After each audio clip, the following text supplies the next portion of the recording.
तुम्हें कुछ याद तो होगा,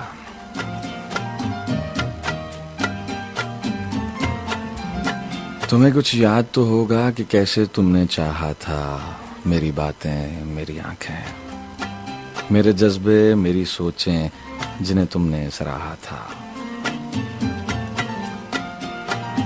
तुम्हें कुछ याद तो होगा कि कैसे तुमने चाहा था मेरी बातें, मेरी आंखें, मेरे जज्बे, मेरी सोचें जिन्हें तुमने सराहा था। वो बातें सर्द रातों में, वो मिलना गर्म सुबहों में, वो डरना हिज्र से पहम, वो आंसू तेरी आंखों में, वो वादे जो किए तुमने जुनू में डूब कर जाना, मोहब्बत ओढ़ कर जाना अज़म के सख्त लहजे में, वो बच्चों सी तुम्हारी जिद, वो मुझको सामने रख कर इरादे जो किए तुमने, तुम्हें कुछ याद तो होगा।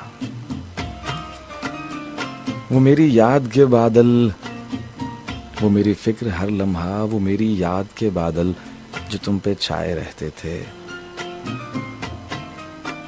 कभी तुम हो नहीं पाए, मेरी आंखों से बहता था उसी सैलाब से गाफिल। उन्हीं जज्बों इरादों को मैं फिर से खोज बैठा हूँ, ख्यालों के समंदर में यूं ही सोच बैठा हूँ कि तुम्हें कुछ याद तो होगा, तुम्हें कुछ याद तो होगा।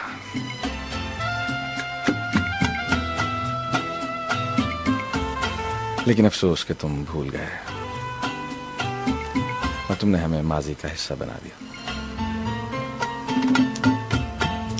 सज्जाद अहमद जान की खूबसूरत सी नज़्म को शामिल किया प्रोग्राम में। बात कर रहे हैं आज हम माजी, हाल और मुस्तकबिल के हवाले से। जिंदगी 3 दिन की है, एक वो दिन जो बीत गया